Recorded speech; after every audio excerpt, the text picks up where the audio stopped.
Like war daycare? Yeah, it's war daycare. That's funny. I have funny fucking. I was just thinking about all these fucking stories. This is what about. All right, guys, what's up? I'm Jason with Savage Action. We got Patrick Mulchup. We got Trey Panella, who was an Army Ranger veteran from 1st Ranger Bat. Today is just a badass interview talking about Trey and his life, what it was like before the military, his experience in the military, and what he's been up to the last X amount of years post-military. So, without further ado, let's kick this motherfucker off the right way. Ice cold beer! We're gonna do the shotgun. Yeah, I mean, if I'm only gonna have one beer, then I'm gonna do this. Nobody said you only had to have one. Well, I gotta drive back to San Diego. All right, I'll hold that one. That was a clean cut. That was cool. We're gonna do. See, now I'm gonna have to just. I have a shotgun of beer since I was like 12. And these are mango and ice cold. This is gonna suck. All right, on the count of 3. This is the last time we're drinking fucking Goldenrod, by the way. Yeah. Yeah. Fucking soy boys. Soy boys. Mango beer. So I get some air in this motherfucker. All right. Watch out. Cheers. Thanks for having me, guys.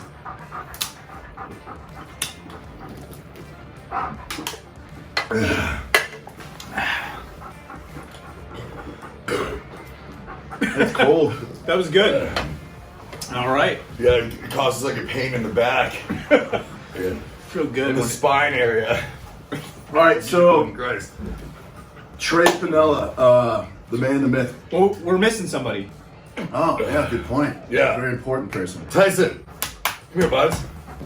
Hop up. Yes, and now Tyson, my canine. So not only was Trey a ranger in the teams, he was a dog handler, and this is his dog, Tyson. Cliven. Hey, he doesn't want to say, oh, go get your toy. Go get the toy. Want to go get it? Hey! Oh my goodness! They took your balls! Your weird alien balls! Oh, there you go. Now he's like, I'm fucking happy now. Yeah, he's retired now. He's living a retired life in San Diego. He did his duty. Beach Margaritas. dog, yeah. He loves margaritas. He actually hates beer. He loves margaritas. You want margaritas? He does love Just pour them in a margaritas. bowl and. Oh, I just take him out of the straw, just right from the table. Come here, buds. Tyson, here. Come here. Hop up.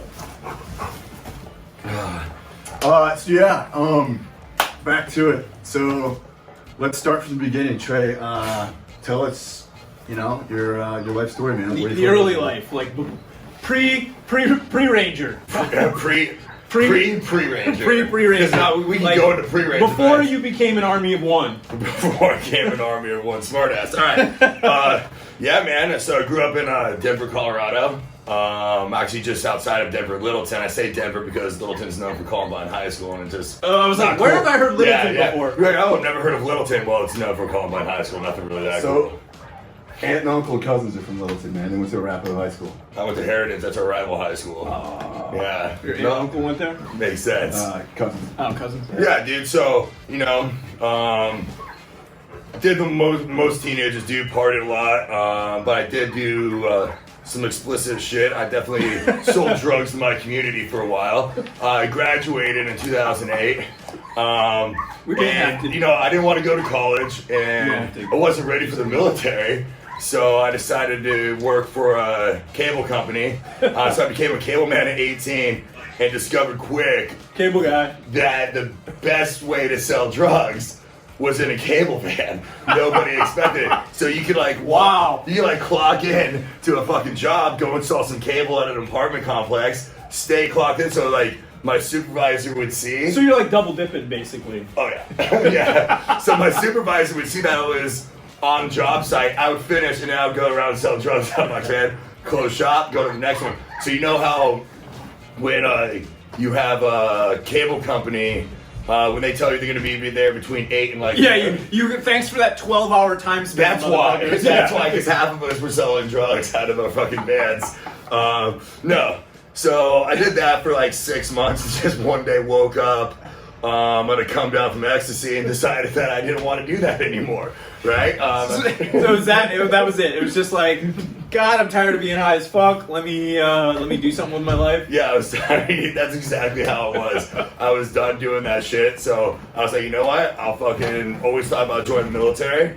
So I did. I joined the military. Now, did you do the where you like go and explore the options? Like you talked to the Air Force and they were like, "I'm sorry, but you're too fucked up," or did you do that? And like you I ended up talked to everybody. I talked to everybody. Well, because originally I thought like PJ stuff, and then That was the first one. that was the first thing I thought I might want Why to is do. that? Like, how did you even hear about PJs?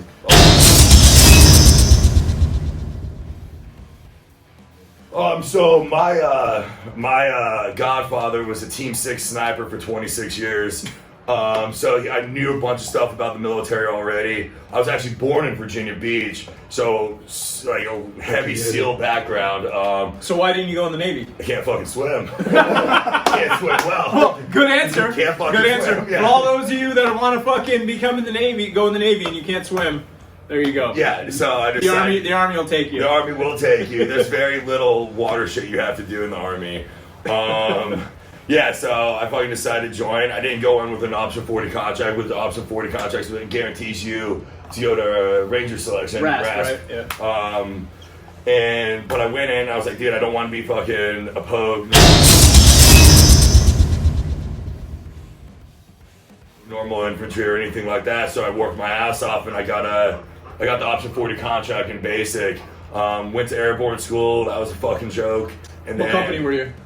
I think Bravo. I don't remember that shit. I don't remember. Fuck. That was Fucking- Bravo company. Dude, I remember I was fucking Delta Company, and they'd have, every time you have to come back, you'd have to drop, do your push-ups, jump up, and yell fucking airborne. Airborne. It was me and a couple fucking other fucking boat guys there. We jump up, we were like, gay porn! And the fucking black hats hated us, man. It was fucking hilarious. I had only been in the military. I mean, I did basic, AIT, and then went right to airborne school. So I hadn't been in the military that long, but I knew that airborne school was super fucking gay. Like, it didn't take me long to figure out bad, dude. this isn't that cool. It's so stupid. It's so stupid, dumb. especially being like Navy Marines. Like, I went to airborne school in 07, dude, and it was like, it was cool because I love the lineage of World War II. Yeah. Like, I love that. But And dude, they it still was love it. The whole like, weird, like, fucking. Oh, Yeah. Jesus Christ. Airborne. Yeah. Check canopy again, canopy control. Yeah. The school for sure is designed to be like for the lowest common denominator. Oh, absolutely. Absolutely. I mean, that's the thing is like, the Navy's school now, you can go to static line and free fall in 2 weeks. I mean, it's not jump out. I of spent planes 3 or goddamn not. weeks at fucking Fort Benning, and it was a goddamn nightmare every single day. I'm like, holy fuck! It was. I was there with a couple boat guys. Some Marines were there, fucking recon dudes, a couple PJ candidates, and we were just like, this is a fucking nightmare. What did I do to deserve this? Holy shit! It was bad, but So yeah. PJs, and then what? Like, what happened with? So when I was deciding what I wanted to do, I wasn't 20 yet, and I didn't realize you could do waivers, so I knew SF wasn't an option for me. Well, they had 18X at the time, right? Yeah, Yeah. they had 18X contract, but you had to be 20. Oh. You had to be you're like 20 years 18 old. or whatever. Yeah, exactly. So I was like, I can't do that. Can't fucking swim. PJ sounds fucking too hard because it's like a doctor, dude. Yeah, and I'm like, I don't want to be a fucking doctor. So then I was like, Ranger, dude. He's like, those guys are. Yeah, I can still eat rocks, kick indoors, and fucking get my schwack on, dude. So I was like, that's it. That's what I want to do. So as soon as I figured out what exactly Ranger Bat did, and I just direct mission raids, fucking, taking it to the enemy, I was like, that's exactly what I want to do. So earned myself the option 40 contract, did airborne school, went through RASP, and then right after RASP, I got assigned to 1st Ranger Battalion, and within 2 weeks, I was packing up and going on my first deployment. So what to year was that? Afghanistan. That 2008, 2009. So you went to fucking airborne school, then to RASP, then to fucking the regiment, and you still hadn't gone to Ranger school yet? Yeah. What a fuck! Oh man, what a but they. I've heard that they fucking kind of treat you like shit until you get your tab, right? Kind of teaching that shit. So this is like nowadays, for all the people considering joining the military, like you don't get hazed that much. So the stories I'm gonna tell them. What year? What was the time frame? This is so 2008, 2009 going in. Hazing was just like the thing you did. I remember showing up. First of all, let me tell you right now, you can hear whatever you want from the upper echelon. hazing still fucking happens. It happens. I know some guys got fired for it later in my career, but it definitely. It needs to happen. It needs to happen. It needs to happen. It makes you tougher. Honestly, it's another part of the selection phase. Can you fucking do Well, it? yeah, It's like camaraderie. It also builds camaraderie. It's that subtle selection that you don't expect to happen until you get there. Yeah. And then you're fucking taped up in the shower and dudes are beating the shit out of you. Yeah. You're joining a fucking wolf pack, and you want to be in this game. Yeah. It's like a fucking government gang, and Yeah. you want to be in it. You want to do whatever the fuck it takes to get in. Earn it. And you want to assimilate. You want to fit in. So like the whole no hazing thing is just, dude, don't even start. Yeah, don't even get me started. I remember showing up day one, I'm like, You're put up all the board. I'm like, motivated. yeah, I'm like ready to go. I have my tan beret. I'm like, fuck yeah, I look fucking good. Show up and like, who the fuck are you? I'm like, I'm the new guy. No Fresh fucking meat. shit. And it's just like this. What sound does a bear make? And I'm like, roar. And like, louder. Get down. And I'm Bear bear crawls. crawling around the company area, pushing a fucking can of dip around with my nose, going roar, roar. And I was like, all right, this is where I fucking need to be. This is. I actually fucking kind of enjoyed it, like the camaraderie, the wolf pack thing. So I was all about it. Especially just going off on a tangent of hazing. So the company, the COF was set up. So it was like first platoon, third platoon, like in the middle, like an island, a circle around the company, and then third platoon on the far end. So it was like a big racetrack almost throughout the whole COF. What the like E5s, like the team leaders stuff like to do would take their computer chairs and turn them into chariots and get 550 cord, put them like bits in around our mouth, and have chariot races around the COF with the new guys, and we'd be going at it, dude. There's like broomsticks made of spears, like trying to take us out and stuff. And like looking back at it, I remember like stoked, like, dude, I just want to get off fucking work. I've been here for 12 hours, and now I'm a horse running a fucking chariot around this fucking place. So That's awesome. Did you question like why was I born? Why did I even join? I questioned a lot of things. I was like, You're like, no, you're the like, thing I I questioned. could be back in Denver selling drugs right now. Yeah, exactly. Making a lot more money. Getting laid. Getting laid. Yeah, getting laid. By a girl that wasn't over 200 pounds. Yeah. 180 is the happiest. 180, Say 190. 180, she ain't a lady. Yeah, you know, she's like my 5'2", 190. No, but the only thing I really question is why I was so accepting of being a horse pulling this fucking guy around. Because you want to be part of the club. You know what I'm Exactly. saying? That's That's in the exactly end. It's right. like, I want to be part of the team. Fuck yeah. Yeah, so that was cool. Like I said, 2 weeks later, I was on my first deployment to Logar and Conduce, and it just kind of went from there, man. Did four rotations. So as a ranger, rotations look like 7-month training cycle with a pre-deployment, post-deployment, 2-week leave before and after, and then around a 4-month deployment, and it just continues like that over and over again. Deployment was actually kind of a break from the training cycle. Yeah, I've seen dudes in the past that like Rangers, like I've got 20 something deployments. I'm like, how the fuck do you do that? And they're like, oh yeah, it's the 4-month. Yeah, you just deal. nonstop go. My first one was 6 months because I was in Logar, got extended, went up to Conduce with some D-boys.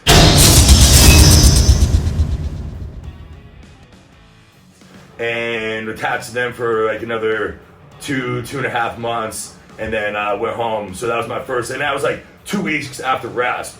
It was like no training. I just, hey, dude, you're deploying. Fuck yeah! I was like, I'm all about That's it. awesome. And I was in the shit, and then yeah, it was awesome. I really enjoyed it because I got really close with my guys really quick. And I avoided a lot of the hazing backstage. I was side. gonna say that's the thing. Is that kind of like, hey, this dude maybe doesn't have his tab yet, but he's been to combat. He's good to go. Combat, Yeah. training. So Yeah, like, so by the time I went to Ranger School, like I already had my combat badge, my fucking CIB, my combat infantry badge, everything. So when I went to Ranger School after that deployment, Wasn't as intense. no, it wasn't as intense. Like I was already kind of like accepted in the group, which is fucking cool. and they were just like, don't fuck this up. Yeah, don't fuck this up.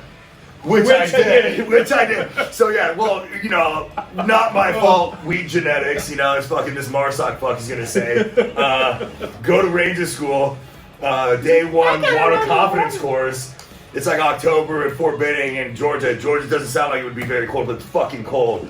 Went into the water rushed in my ears, went down my fucking lungs, pneumonia day one. I didn't fucking quit, so I made Hold it. on. You're telling me that your ears are connected to your lungs somehow? But I'm saying my ear, it went in my ears and then in my lungs. I mean, they might be. I'm not PJ. I didn't go. I'm not a fucking doctor. But I got 2 severe ear infections. I was pretty much deaf.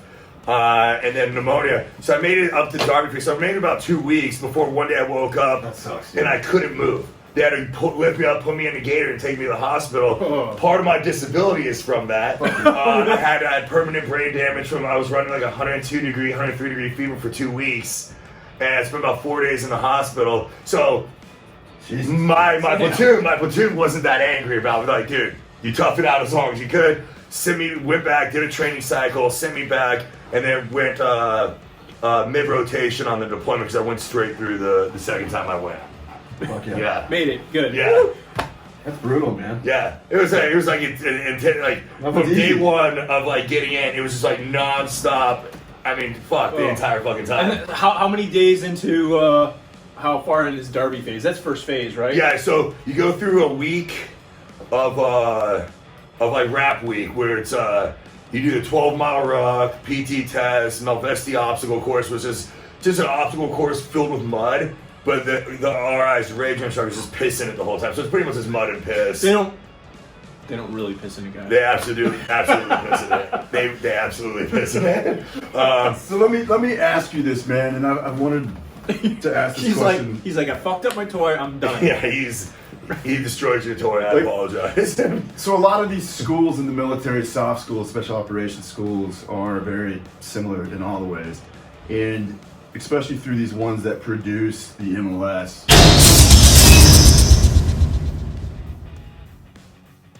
You know, like Ranger School, Recon School, Square School, SEAL School, Bud School, excuse me. And like what makes a dude like pass? Like mentality wise, like what sets the dudes that pass are hard from the dudes that aren't? Like what is the umph? Like what does it fucking take? Like what is the definition of being hard? Like what does hard look like to you? Dude, embracing the fucking suck and realizing it's not that bad. Dude, I'm a psycho. I got off on seeing people fucking crying and shit. I was like, yeah, you can't fucking do it. Yeah, I fucking can. Alpha, not alpha. So that's just kind of that mentality the whole time. Like, you know, like inside me, I'm like, I'm not gonna fucking quit. So I'm either gonna fucking have to die, get injured, or fucking have to kick me out. I just remember in Mountain Phase Ranger School, just walking up the stairway to heaven is what they call it. Fucking really steep mountain in Dahlonega. And I was Where's that? Where's the line? Dahlonega in Georgia too, Georgia. northern Georgia. And I was just singing Taylor Swift on my walk. People like cry, like I don't know, I bit off more than I can chew, and I'm like, yeah, that's right, you fucking dead. The fucking go backwards, man. And that just like I don't know, just that mentality of like, dude, I honestly, it's kind of I'm better than you. It's just that alpha mentality, and you live and breathe that competitive mindset. And within that school, you start to see, even from day one, the first 30 minutes, you can kind of pick dudes out like, that dude's probably gonna be hard as fuck. That dude's probably not. I mean, there's also dudes that you did not expect to be as hard as they were. For sure. Yeah, 100%. So like, 100%. during these hard phases, that lead group starts to pull ahead. Oh, yeah. And the beta group within the group starts to form. Exactly. So like this group of dudes, you probably all got off on that. You probably stuck. Oh with yeah, that. exactly. You stick together. I was fortunate, so just going back to Ranger School. So Rasp and Ranger School, Rasp, you do it on your own, right? It's you make it through selection. We started with 146. How long is that? 2-3 weeks? No, so when I went through, I don't know. Weekend. What is it? Right. No, yeah, no. Most so selections are like a few weeks to yeah, like so what, no, so it's 13 two weeks? phases. It's 2 phases. 2 4-week phases. The first 4 weeks just suck. It's just like Hazing. just hazing. Take apart your bunks inside the barracks, rebuild them outside in the rain, sleep out stupid shit. Fuck games. Yeah, fuck games. You know, your land nav, all that shit. Like your critical events are during that time too. So I say that's the selection part. That's like the important part, and then you go into the second phase, the second 4 weeks. And that's when they're watching you. They're teaching you some demolition. They're taking you to the range. They're teaching you about like the different vehicles and like a little bit more skills. More skill set. And that's where they select. So the first part's inside of you. Like I'm gonna push through this. I'm not gonna quit. And then the second 4 weeks is where they're watching you and like let's see how this guy handles at the range to see if he's good. And yeah, because we had a bunch of guys that made it through all 8 weeks. But day before graduations, the instructors came out and like, you guys didn't make it. You're not selected. We got it. You passed everything, but you're not the right ones. Now, do you guys do peer reviews during that time? So the peer review voting system. Most special operations courses are being graded at all times by the instructors. The instructors are paying very close attention to each student, but they can't see the students at all times, especially when the students are staying together in a barracks and they go back to their barracks at night. In each class, there are some lowest common denominators that squeak through the cracks. In front of the instructor's eyes, they might seem like the best Marine or the best Army guy, the best soldier. But to the rest of the students, they're complete shitbags. They're not doing their part. They're not helping with the trash. They're just fucking faking it. And that's what these peer reviews are for. So you get enough students to write down the same name that this person's a shitbag. It's up to the instructors at that point if they're going to kick that student out or not. During RASP? I think we did for the second 4 weeks, so it's breaking up into two different phases. Yeah. Do you think that comes into play for that? Honestly, by that time, all the guys we really didn't like, didn't want the beta males, they were gone. Like, so we went down from 146 to like So funny that 80. It's like 80 after, yeah, 146 down to 80 people after the first 4 weeks, and then we graduated with 32 at the end of the second 4 weeks. And those are the guys that the cadre, the instructors, was like, you don't have it, man. Sorry, your parents are here, ready for graduation. And it's kind of like, and one guy was just strictly, honest to God, they walked out and said, dude, you're just a weirdo, and you're not going to fit in. And honestly, and you know, I didn't understand it at that time. But once I got to my battalion, once I got to my platoon, I was like, it makes sense. Like, you have to have the mentality of, like, be okay with acting like a bear and being a fucking horse in a chariot. Like, you have to be okay with that. It's all mental resilience. Yeah, And how 100%. you are, too. How much can you put up with? Well, yeah, and it's fitting into that club, you know, fitting into that attitude. When you get to your platoon, your team, your det, whatever it may be, everybody has to have that same attitude. You have to have, like you said, embrace that fucking suck. Yeah. And whatever it takes, you've got to fucking push through it. And 100%. If you don't have it, fucking, you're not gonna make it. It's not cut out for it. I mean, you know, you going through that with those guys, you get close. I know it's only 8 weeks, but you get close and you feel bad. You're like, this guy did it. But you understand. I understood that a lot more, especially after that deployment I was thrown into. I was like, yeah, it just living on top of each other, and your Jack Shack's next to your buddy's Jack Shack, and you're fucking like this close quarters. Like, you have to fit the whole persona. You can't just be the physical aspect, right. But it's a mental aspect. You have to have it all. And I learned that a lot after that when I actually got assigned to my company and my platoon, my So team. after you got through your first deployment, Yep. got back, went to Ranger School, got back to the command. How long after that did you do another deployment, or how long after that did you come about? Yeah, so when to get in with a hairball here. So I got back from that Ranger School, went right into another deployment. Training cycle deployment, and then I was looking at my end of my first enlistment, and I was like, dude, what do I want to do? Was it 4 years? It was 4 years. 4 years and whatever, 36 months, because they don't count like whatever your basic all that and stuff. bullshit, Yeah. So I sat there, I got it. I had an invitation to go to CAG selection, Delta Force selection. But I don't know how I felt about that at the time. I was like, dude, I kind of want to stay being a Ranger, but I don't know if I want to stay on the line.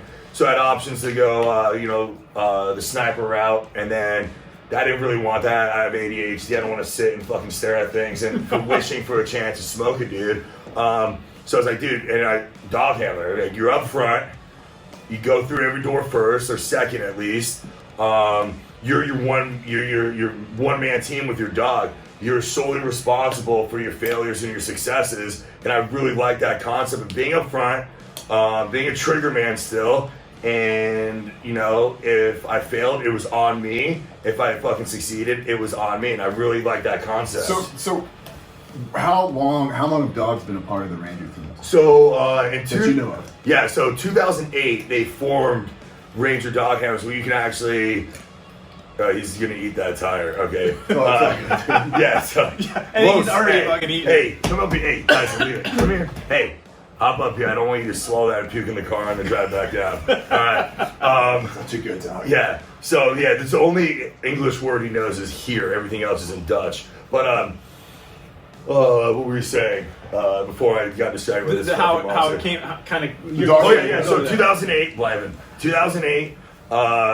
Rangers actually formed their own dog program where because before that they were looking for Marine dog handlers and stuff to be attached to them and go out with them on missions. So we're like, hey, let's fucking handle this ourselves. Let's send these guys to Von Lick handlers course, the same course that SF guys and stuff go to, and let's just have Rangers be our dog handlers. They know all of our SOPs, standard operating procedures. Yeah, it just made sense. So 2008 they formed it. I became a dog handler in 2012, 2013. So it's still relatively new. I just got I was a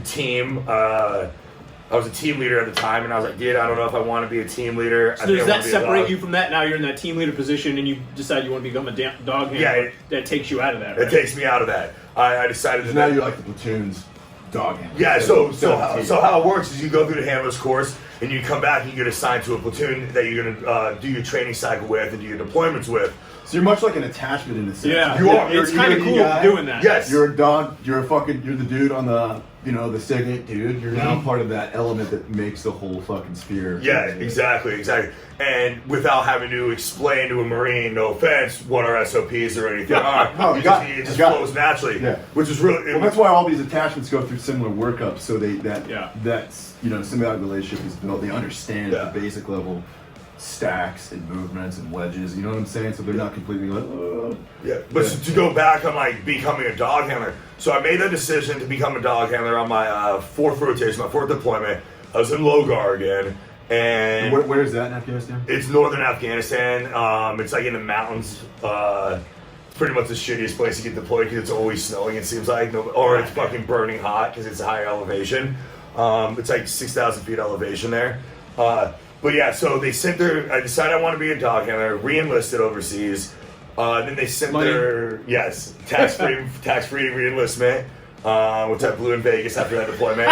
What was your re-enlistment? It was like 20 grand for 2 extra years. Shut the fuck up, that's it? Added 2 years to my contract. Dude, 3 years? 3 years to my contract. Yeah, added 3 years extra onto my contract. Ours were like 50 to 80, bro. Dude, my biggest one, my last big one was 80K. Or no, 96K, because I actually was like, you know what? I'm gonna sell a little leave. Yeah, I was a fucking sock'em too. So I was like, I'm gonna sell some leave. Well, yeah. And I was overseas, so 96K tax free. Well, that was so nice. That pisses me off. If I got that much money at once, I would. I don't want to talk about it. Yeah, but what they did was send over their civilian dog. Civilian, I'm going to push forward with this conversation because I'm a little upset. He got almost 100 grand. So they sent over their civilian dog trainer who used to be one of the first Ranger dog handlers, and kind of got to know me and got my personality, so they could pair me up with the dog. So they actually go through a personality kind of evaluation to see. They're like, we need another fuckhead dog. Yeah, to go with. Yeah, like, who's this guy? Loud, stern. He's gonna yank the fuck out of the collar and leash. So we definitely can't have like a pussy dog. So they gave me this guy, Tyson. And I went through the handler's course with him. So we built that rapport while I learned to be a dog handler and he learned to be a multi-purpose canine, and we just built a relationship. How old is he right now? He's 10. And how old was he when you got him? 18 months. Oh, wow. He looks great for 10. Yeah, right? Besides just busting up canines from biting too many fuckers, yeah, he's good to go. I have a funny story about that. But on that note, piss break. Piss break? Little break right now? I gotta fucking pee really fast. So, we've literally never taken a break. Dude, I drank 3 coffees. Those fucking goddamn Black Rifle canned fucking coffees, 23 grams of sugar. It's amazing. When you need to fuck shit up or just wake up, get Black Rifle.